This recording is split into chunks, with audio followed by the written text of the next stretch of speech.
Hey guys, I'm John, and in this video we're going to find out how ace I think this is. So guys, in this video I'm actually going to give you my review of Nier Replicant version 1.22474487139, or just version 1.22. So, as I did a unboxing of the White Snow Edition in a previous video, which I'll link at the end so you guys can check that out. I did say that I'd play through it once I got this game, and I did sort of start playing through it. A few little parts of life going the way of me committing a lot of time to playing the game, which is why it's taken so long. And then I had a few technical issues trying to get the gameplay off the PlayStation. Getting footage off an Xbox is so much easier than off the PlayStation, so I had a few technical issues there. But everything's all good now, so in the future hopefully videos won't take as long as this one did, so apologies for that, guys. So with that out of the way, let's crack on. So, Nier Replicant is a remake of the original Japanese game, which came out a few years back now. This particular version of Nier was never released to a Western audience. It was changed slightly. So in Japan they got the version that's been remastered here, whereas the rest of the world, sort of like here in the UK or over in the States, we got a different version completely. So instead of it being like the tale of a brother looking out for his sister, it was the tale of a father looking out for a daughter. Now, which is fine. Obviously they thought that for some reason over here we wouldn't fully understand a sibling looking after his sister, but we do. We really do. So they changed it, which is fine. But I can imagine if they kept the story similar, some of the cutscenes, some of the dialogue choices that they come up with, it would have been a bit weird from like a father's point of view in some of the stuff they say, because it is very relative to a similar age level, and certain things hark back to other parts of the game, which are reminiscent to siblings. So I'm really glad that we've finally been able to get the original vision released and available to us here to fully experience. Now, the story does, as I say, follow a brother looking after his sister.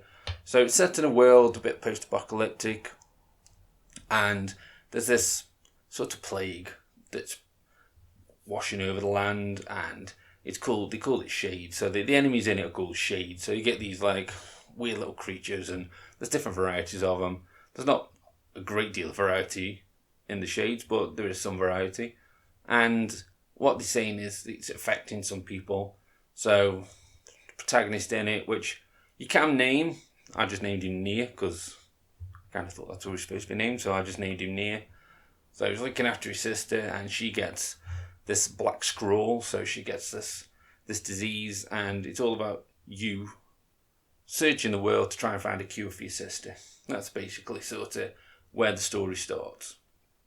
Now, the story was really good. It was told in a really, really good way. Now, all the characters in it were likeable. So this particular version has had all the voice acting redone, and it's been brought up to like a modern day standard of voice acting, and the voice acting is incredible in it. Everybody sort of really gives it their all and really goes for it. Now, one of my favourite characters is sort of, maybe see him on the, not on the front, but on the back, the book there. The book that floats with you. That's Grimoire Vice. And, that dude's ace, man. He's probably got the best voice acting in the whole game. And he's so sarcastic and so condescending. And he's just really good. He really sort of adds a different layer to the sort of the level of characters, because everybody's quite serious and sort of, we've got a mission to do, we're going to do it, and he's just like, whatever. And it's really good how he is, and his voice acting is quality, proper quality. So he was a highlight. Whenever he started speaking, he always had some kind of little sprawl that he wanted to say, and he was always like picking on people. And there's like the chick in it, she's a bit of a badass, voiced excellently by Laura Bailey, by the way.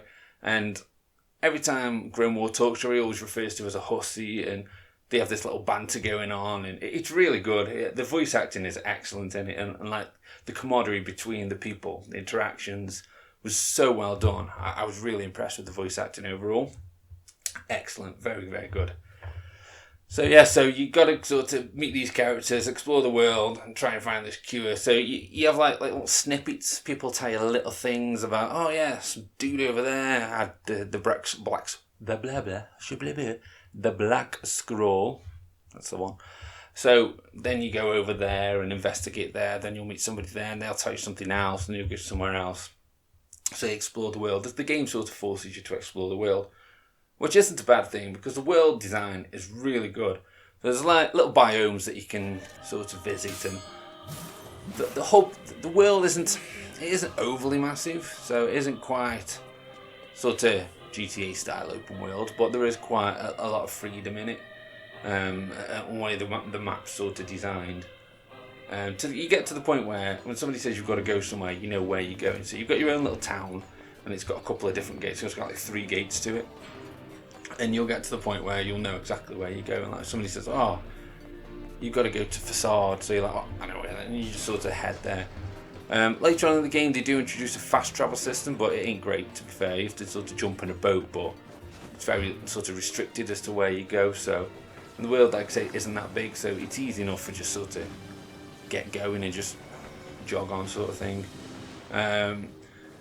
It is worth taming a boar, so you can tame a boar and you can ride that, and the boost on that is just ridiculous. It's just like riding on the Flash's back. It's like getting a piggyback off the Flash. It's just so quick, but it gets you where you need to go, so that's worth it. And then as the story progresses, you get to a point where the big bad comes, the Shade Daddy. He comes and he's after your sister for reasons. Play the game to find out. And then he takes your sister or whatever, and then you're left sort of moping a little bit.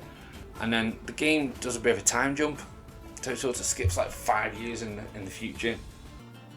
And when it does this time jump, it's really good because you start off as like a teen, and then it jumps and you're like an adult. And when you're an adult, it just opens the game up a lot more. So they bring in like a new voice actor for you and different things like that. And like you're then able to wield like 2-handed weapons and spears and stuff. So it opens up a lot more variety in your combat as well, which is awesome. And once I got 2-handed weapons, I never went back to 1-handed weapons. Your 2-handed weapons are so good. And some of them you can get are really overpowered, which is awesome, obviously. And I didn't really need anything else, so that was what I did. And then once you get to this 5-year jump, that's when you start discovering more, and that's where the story really barrels on, sort of thing. And then eventually you sort of come to like, you find your sister obviously at the end or whatever. But it's really good how the story goes, because the story really captures you and keeps you going, and that's what it was for me. The story really got me with it. And it was good how, when you first start the game, there's like a bit of a scene at the beginning where it's sort of like a tutorial, and you play these at the time unknown characters, and you find out a lot more about them as the story sort of progresses. So I was really thankful for that. I sort of got to the point and near the end, and I was like, oh yeah, very good, clever. So yeah, I was really impressed with that. So that was really good. Now, as with Nier games, so as I've played Nier Automata, there is like 26 endings in Nier Automata. There's 5 in this one, so not quite as much of a trek. Now I've played through it twice, because once you finish it once, it says that you can go back and you can see sort of Kaine's sort of story. So that's the chick, Kaine. So you can go back and see her story. And so I played through it a second time. Now it's really good because when you start the game a second time, it starts you at the point where you become an adult. So you haven't got to do all the bit prior to that. So it sort of took a lot of the legwork out of it. So you just got into the thick of it straight away, which I really appreciated. So it is worth playing through a couple of times to sort of see the story.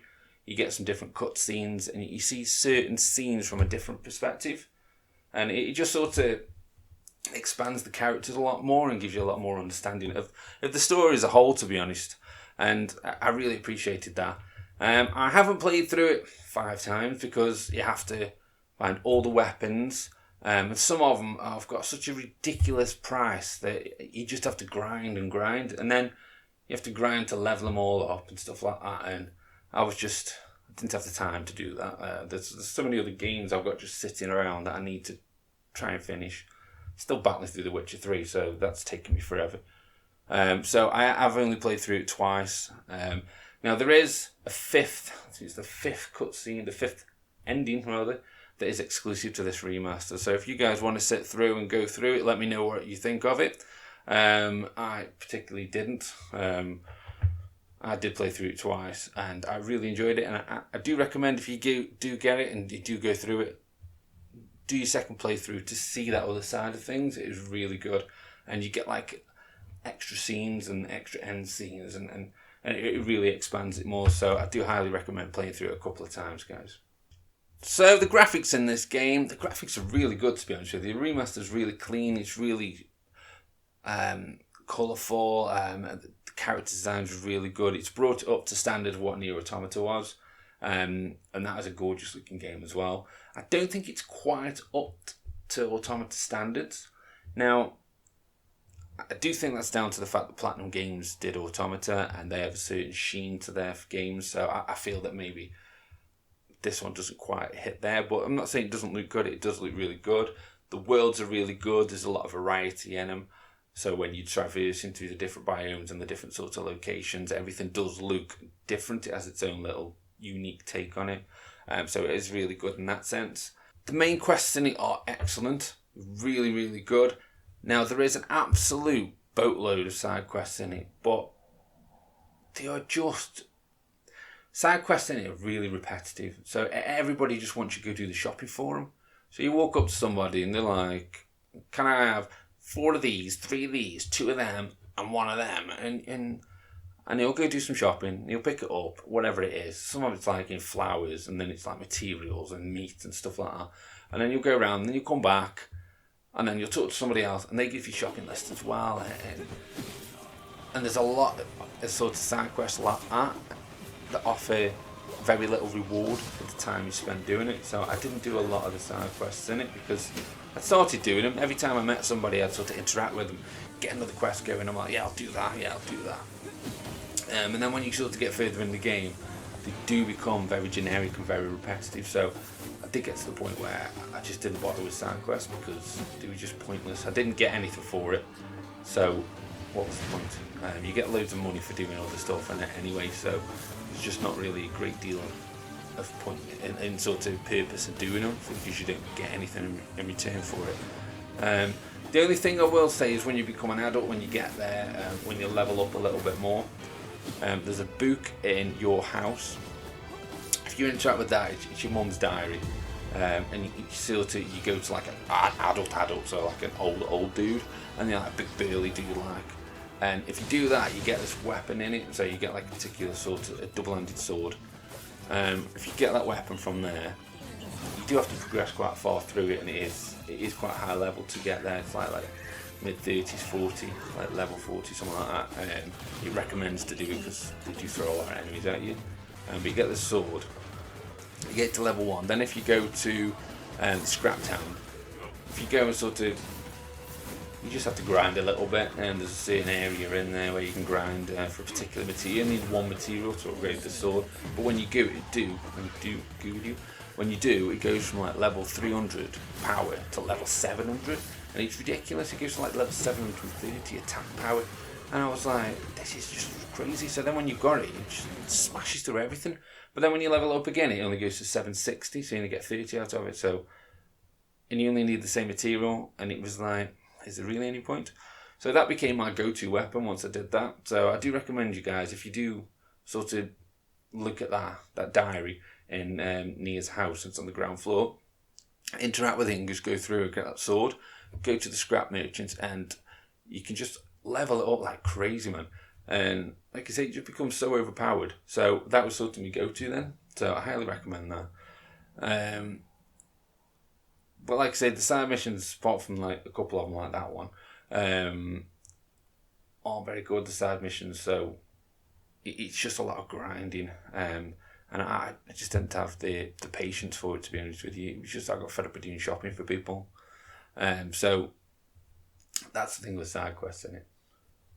Now, as I did touch on sort of the voice acting before, the voice acting is amazing, like absolutely awesome. Everybody really sort of gives it the role. I was really impressed with the voice acting overall. Everybody really captures the role and sort of drags you into the story, and it was excellent.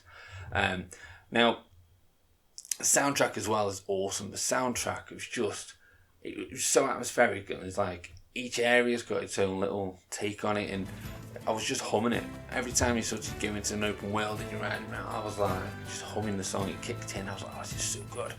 And it's proper ace, man, proper.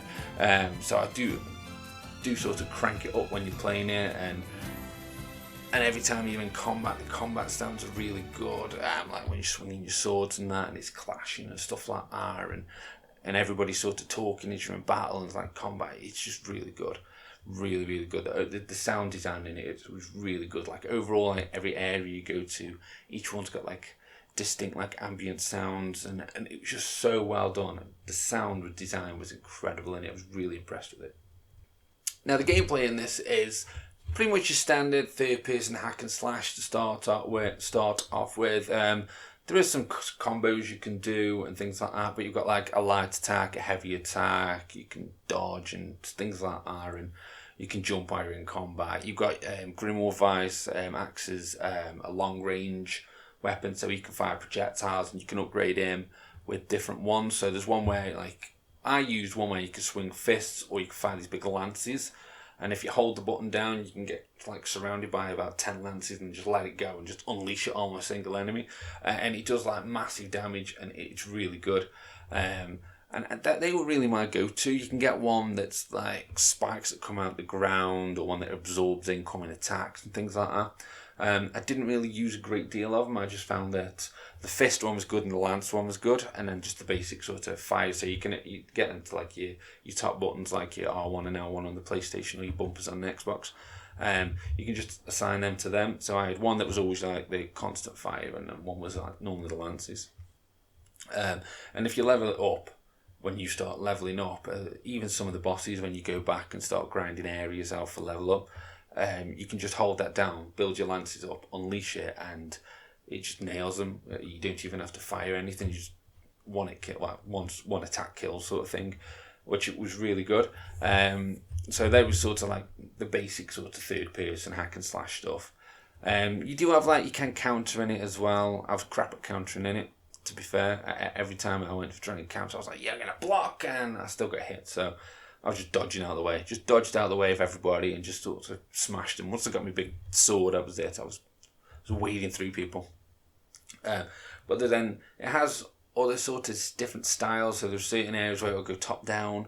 So you're doing like a bit of a top down attacker, like a dungeon crawler sort of thing, which was really good. And then there's one particular part where you go into these woods, these like forbidden woods, and you have to do an old school text adventure.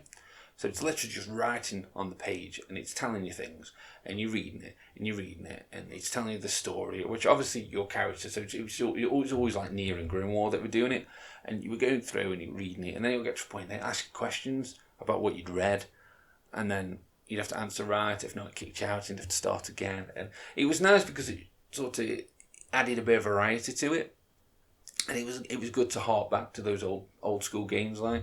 But there was one of them that really bugged me. There was one of them, this dude's in a dream state, and you had to try and save him and like guide him out or whatever. And you were in the castle, and it's asking you which directions to go. Oh man, I could never find my way out. It just kept kicking me out and start again. I did it about 3-4 times, and I was like, yeah, this dude's lost. Just stay in dreamland, man. That was it. He was done. He was doomed. Yeah, I gave up with him. I just couldn't find my way out of this. So. But it is nice, so it sort of shakes things up a bit. One thing I will say though is the boss battles in it are excellent. There are quite a few bosses in it, and the bosses are really good. They really sort of fill the screen, and they really engage you, and really interested enemies. I mean, pretty much a competitive sort of attack pattern to them, but they were just really cool bosses.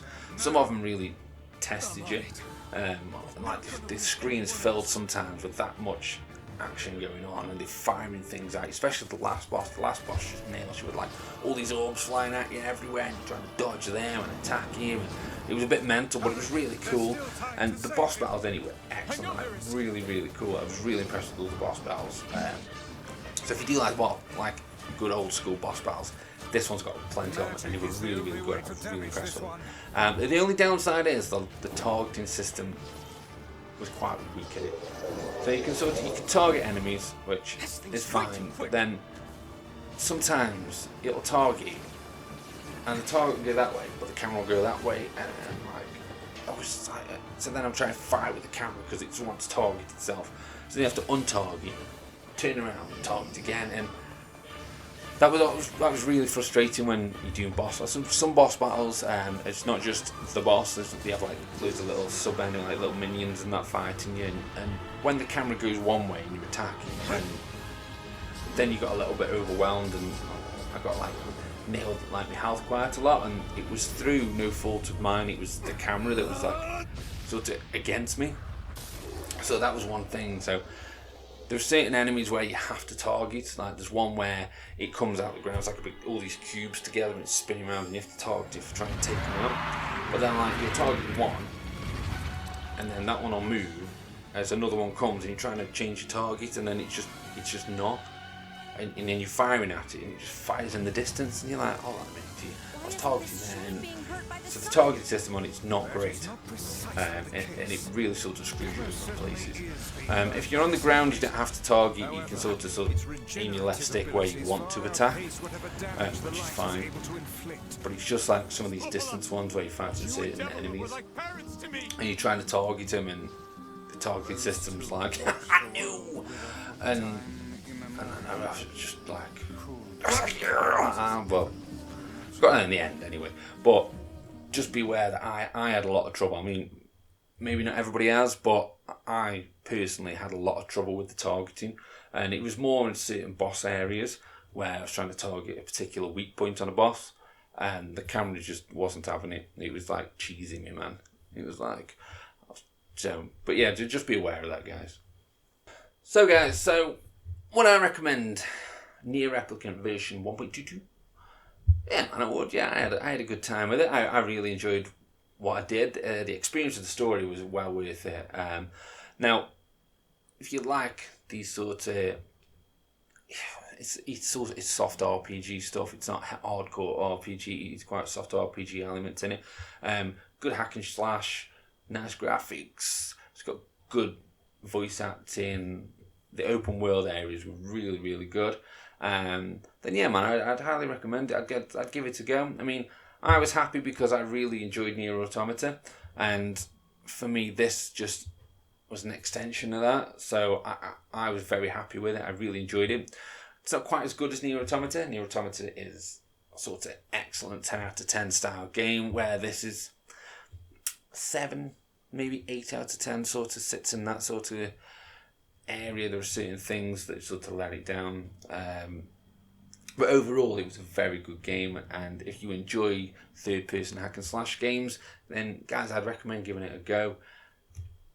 Get through it, have a go of it, see what you think. If you've already played it, let me know what you thought. If you played Automata as well, let me know what you thought of that, because that was just an absolutely amazing game. And I do shout out to Kyle Simpson for introducing me to that game, because without him, I would never have played it, and he told me it was one of his games of the decade, so cheers for that, dude. I love it, and it's his fault that I played that one, and I bought this White Snow edition of it, so again, cheers for that, dude. But I really like the White Snow edition. The collector's edition's excellent, and this game is awesome. Really enjoyed it. So I would recommend it, guys. Get out there, check it out, let me know what you think. And if you did enjoy this video, drop me a like, subscribe to the channel for more Ace content, follow me on Instagram for updates. And with that, guys, I'll catch you later.